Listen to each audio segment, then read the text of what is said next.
Amigas y amigos, nuevamente muchas gracias por seguir las cápsulas que estoy desarrollando en estos tiempos de pandemia con el fin de aportar sobre historia y cultura, atendiendo también la contingencia.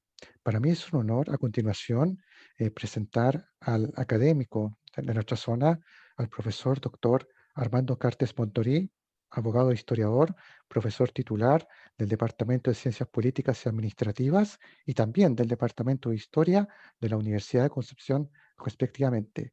Profesor Armando Cartes, ¿cómo está? Un agrado dar mi saludo.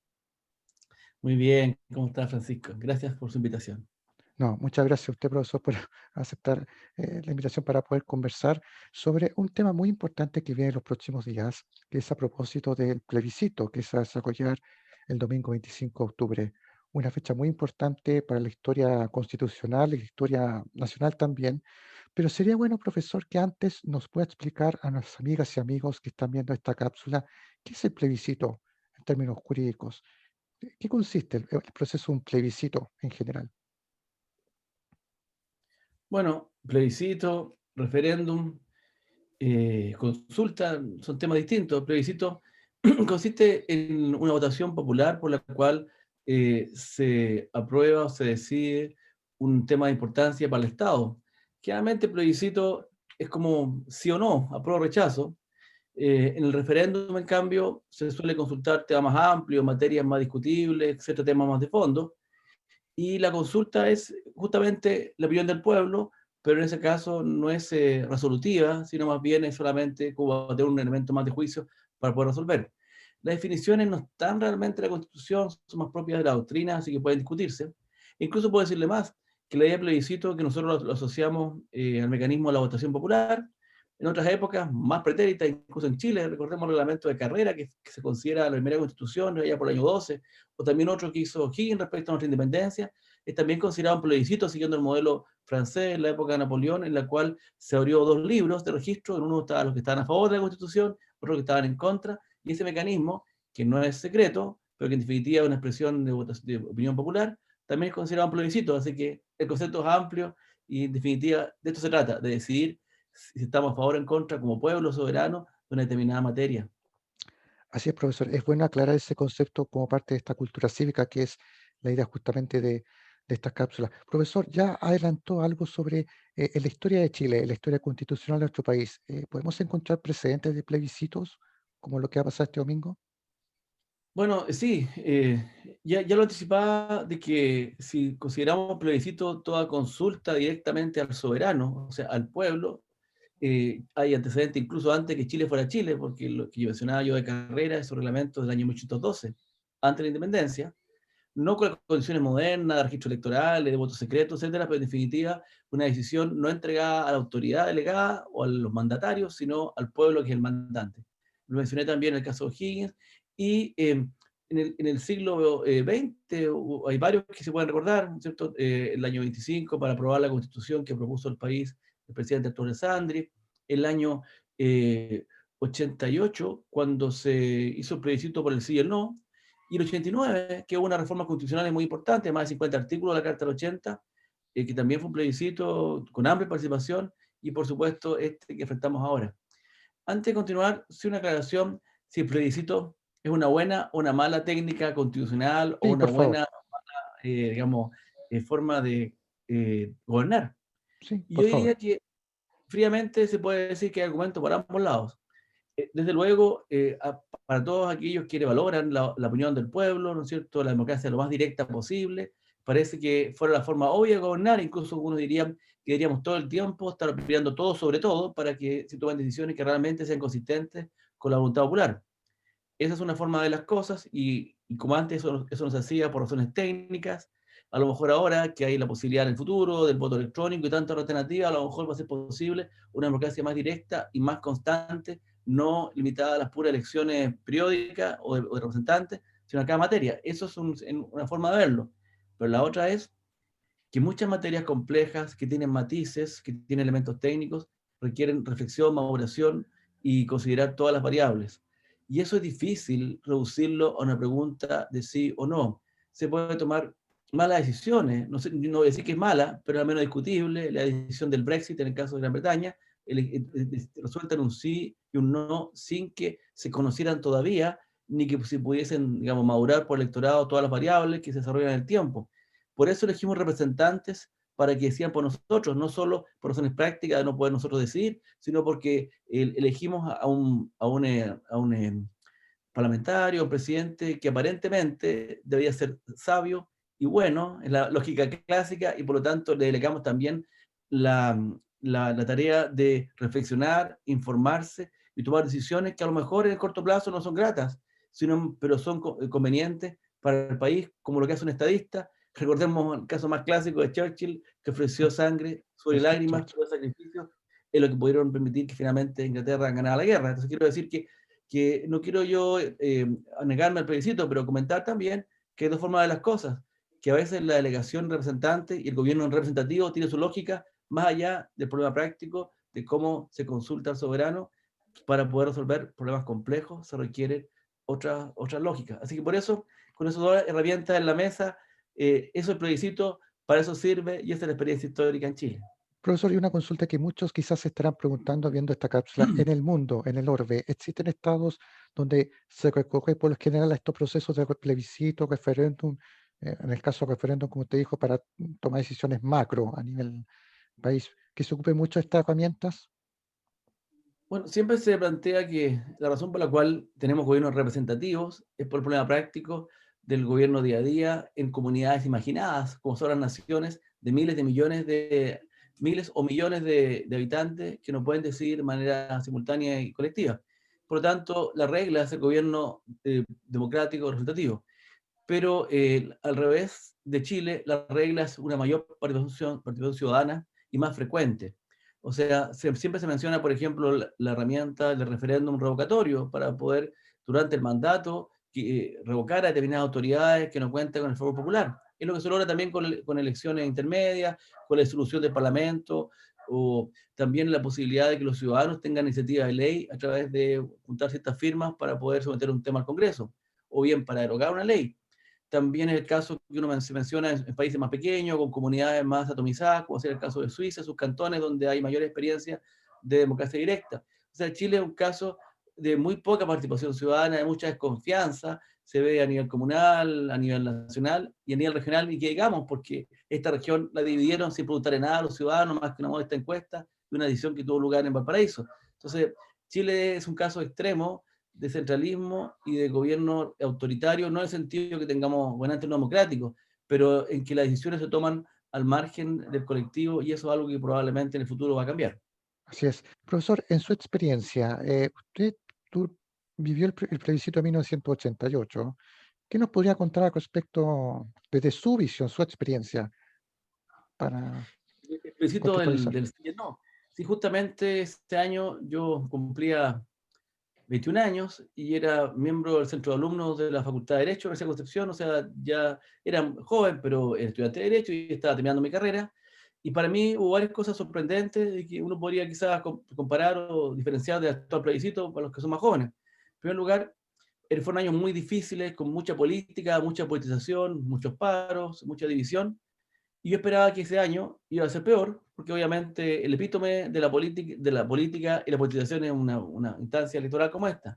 Pero fue todo lo contrario, porque justamente las personas que hacían política en la universidad, pensando que esta era una especie de microcosmos que reflejaba el país donde la política estaba restringida, eh, eh, se fueron a hacer política a la calle, a pegar carteles, a marchar por el sí y el no, todos participamos y la universidad estuvo más tranquila que nunca, lo que demostró para mí que el hecho, y además también en la calle hubo mucho menos violencia que en todos los años previos, o sea, realmente el plebiscito logró encauzar políticamente a través de un cauce institucional, como lo es una votación, una decisión, digamos, orquestada con registros electorales, con un poder electoral, toda la energía, todo el conflicto que siempre es la política. La política debe ser un conflicto regulado. El triunfo de la política es que no haya violencia.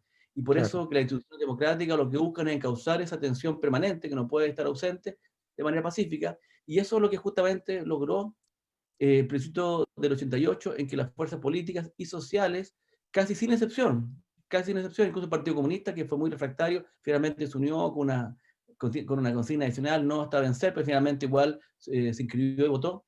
Y por tanto, realmente logró, más allá del resultado todavía, un efecto positivo de sacar la política de la calle y llevarla a las urnas, donde se puede considerar un triunfo de la democracia. Y además, el hecho de que el proceso se haya respetado, que no haya dado lugar a dudas, más allá de que la dictadura hubiera demorado en entregar los cómputos hasta las 2 de la mañana en vez de las 9 de la noche, pero igualmente los cómputos nadie duda del resultado, se entregaron el mismo día y se respetaron, el itinerario constitucional se respetó rigurosamente, así que yo diría que fue un triunfo de la democracia en ese minuto. Ahora, es distinto a lo que uno ve hoy día, porque en realidad parecía que el plebiscito que se acordó el 15 de noviembre del año pasado buscaba exactamente lo mismo, sacar la política a las calles, reencauzarlo políticamente, reencantarnos con las instituciones republicanas y devolver la conducción del proceso a los partidos. Resultó más o menos, porque muchos sectores sociales y algunos sectores políticos también consideraron que este acuerdo era limitado, era insuficiente, era una forma de justamente de bajar la tensión en la calle, alejándonos del objetivo mayor, que para Claro. algunos probablemente era el objetivo casi insurreccional de derrocar al gobierno, para otros era quizá la idea de una asamblea soberana, inmediata, al margen del Congreso. Esos sectores no se vieron representados, pero también muchos sectores de la sociedad civil, que son democráticos, sintieron que ellos no eran parte, porque se vio en ese minuto, y también se está viendo ahora, que los independientes, pero también las instituciones de la sociedad civil, no son parte orgánica de esta futura asamblea, sino solo pueden participar como electores y muy pocos como elegidos, porque arregla el juego nuevamente no empareja la cancha para independientes y para militantes. Así que por eso en esta ocasión, a diferencia del 88, no se logró, digamos, traducir políticamente, encauzar pacíficamente y de manera muy consensuada el conflicto político, y en ese sentido es distinto. Además, en términos más concretos, ahora que estamos a punto de llegar a la fecha, en aquella ocasión, para poder hacer un plebiscito, primero hay que recordar que es un país que lleva años sin votar, un país que tuvo que construir registros electorales en la medida que hubo que inscribirse. Si bien el voto era obligatorio en esa época, era voluntario inscribirse y por lo tanto mucha gente se puede marginado por temor o por desconfianza. Hay muchos que pensaban que el resultado no se iba a respetar. Entonces, por lo tanto, hubo que vencer muchos obstáculos y finalmente fue un gran triunfo. Votó más del 95% de los ciudadanos inscritos y el resultado también fue muy decisivo. En esta ocasión, en cambio, en que el voto también es voluntario, hay muchas dudas sobre el nivel de participación que tendremos. No solamente en razón de la pandemia que nos afecta, que tiene una buena parte del país bajo restricciones y el temor natural que ello provoca, sino porque lo que le decía antes, primero, algunos no consideran que realmente esto de una respuesta, cualquiera sea el resultado, a la demanda de cambio más profunda. Otros, porque piensan que el resultado ya está dado, porque aparentemente, por encuesta o la impresión de la calle, el apruebo tendría un apoyo muy mayoritario, que haría que el voto fuese superfluo para aquellos que piensan que su voto no es decisivo. Así que por varias razones que habría que conversar, yo creo que en esta ocasión no va a ser tan alta la participación y el resultado igualmente puede ser quizá sorpresivo. Claro. Profesor, es importante aclarar a las amigas y amigos que están viendo esta cápsula el proceso sí el 25. ¿En qué consisten las papeletas? Porque está la opción apruebo y rechazo, pero también está la opción de las convenciones, una convención mixta y una convención constituyente. ¿Nos podría explicar un poco de eso en pocas palabras, si es posible? Bueno, lo que más simple es el rechazo. Si gana el rechazo, significa que hasta ahí llega el proceso constituyente y por lo tanto no es que se acabe la posibilidad de modificar la constitución, pero ya no se iría a una asamblea distinta al Parlamento, que el que tiene naturalmente el poder constituyente en tiempos normales, sino que se podría reformar la Constitución como se ha hecho hasta ahora, en más de 50 ocasiones, más de 200 artículos, desde que se aprobó la Carta del 80, se tendría que aprobar en el marco del mismo Congreso. La Carta del 80 quedaría vigente y quedaría sujeta a futuras reformas. Ahora, aquellos que han dicho que están por el rechazo con reforma, tendrían que hacerse cargo de sus palabras y estar disponibles también para modificar aquellos aspectos que muchos ciudadanos reclaman como urgentes en materia de un Estado más solidario, con derechos civiles o derechos sociales más exigibles, el tema de reconocimiento de pueblos indígenas, el tema del agua y tantos otros que han salido, por lo tanto, pero lo básico es que la Carta del 80 quedaría vigente. Y si gana el apruebo, entonces ahí se abre la segunda votación, que es sobre el tipo de ente que estaría a cargo de escribir la nueva constitución. Si es una convención mixta, significa que los actuales parlamentarios, en proporción de la mitad, serían los miembros de esa convención y la otra mitad sería elegida directamente por el pueblo. En cambio, la convención constitucional significa que el 100% de los participantes serían electos directamente por la ciudadanía. Eso significa en términos formales. ¿Qué significa en la práctica? El pro y el contra de cada una de esas opciones. La convención mixta hemos escuchado que la ventaja que tiene, que se ahorra, porque algunos parlamentarios tendrían que hacer su función y están contratados. Y también significa que se aprovecha la experiencia de personas que tienen experiencia legislativa y política, por lo tanto pueden quizás tener más elementos de juicio para construir un instrumento que sea viable y fácil y factible de implementar.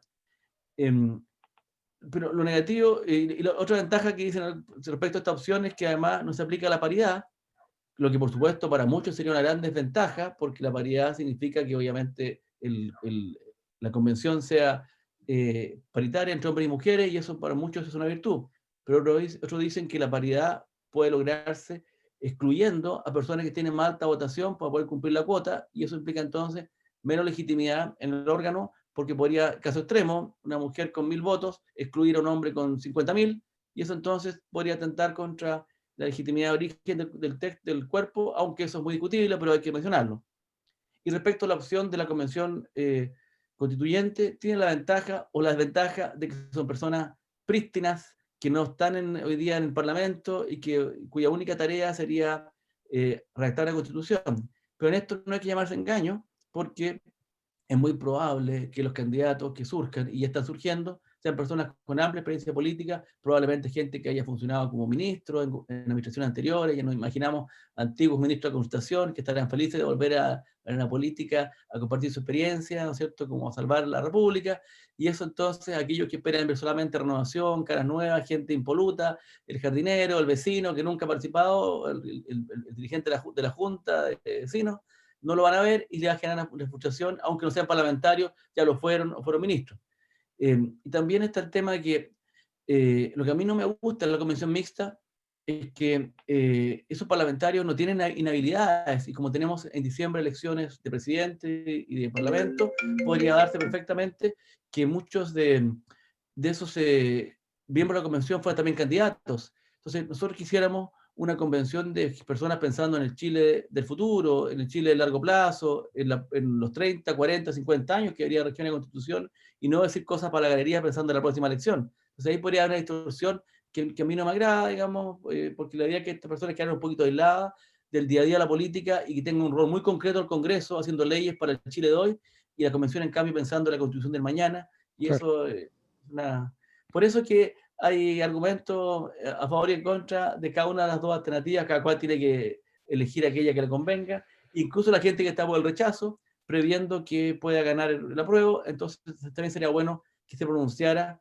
para el caso que gane el apruebo, cuál sería el mejor ente para escribir este texto que tendría que hacer la tarea del futuro. Sí, lo importante es que todos participamos de este proceso cívico que marcará siendo un capítulo importante en la historia constitucional de Chile, profesor Armando Cartes. Profesor, quisiera darle las gracias por esta conversación que hemos tenido con el fin de contextualizar el proceso que viene ahora el 25 de octubre, que esperemos se desarrolle todo en tranquilidad y que sea un ejemplo de madurez cívica en nuestro país. Y Francisco, solo le hago un comentario más sobre qué pasa el día siguiente. Ah, sí, Hemos por estado muy favor. enfocados en el acto del 25, pero la verdad que uno hubiera querido escuchar desde ya más propuestas sobre contenidos, porque la propaganda en televisión ha sido muy básica, muy a la emoción, no a razón. Uno quisiera conocer más los nombres de los futuros candidatos para saber quién va a redactar el tema, y eso ya los partidos lo saben. Y también uno hubiera querido más claridad sobre el proceso, porque hoy día no está claro el tema del pueblo indígena, no está claro el tema de los 2/3.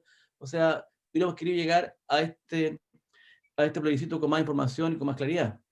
Y respecto al proceso mismo, bueno, puede ser un proceso muy creativo, muy constructivo, de mucho diálogo, o puede ser que algunas cosas que hemos visto en estos meses de violencia verbal, de funa, de falta de diálogo, también se expresen y entonces no haya el ambiente para redactar un texto que sea, digamos, realmente convocante y que sea un punto de cohesión para los chilenos y no lo contrario. Así que el desafío es que podamos realmente construir en conjunto una constitución que sea, como alguien dijo por ahí, la casa de todos. Y sobre eso, una última Sí, por observación. favor. Recordemos que se puede aprobar o rechazar. Recordemos que el plebiscito de salida sí es con voto obligatorio y además vinculante, por supuesto. Así que, por lo tanto, hay un riesgo muy grande de que todo este ejercicio finalmente quede en nada, porque el proyecto, si se redacta de manera amarga, en tensión permanente, tenga buenas razones para rechazarse por uno y por otro, cada cual por lo suyo. Así que por eso no está asegurado el resultado. Un apruebo el día domingo nos asegura una nueva constitución.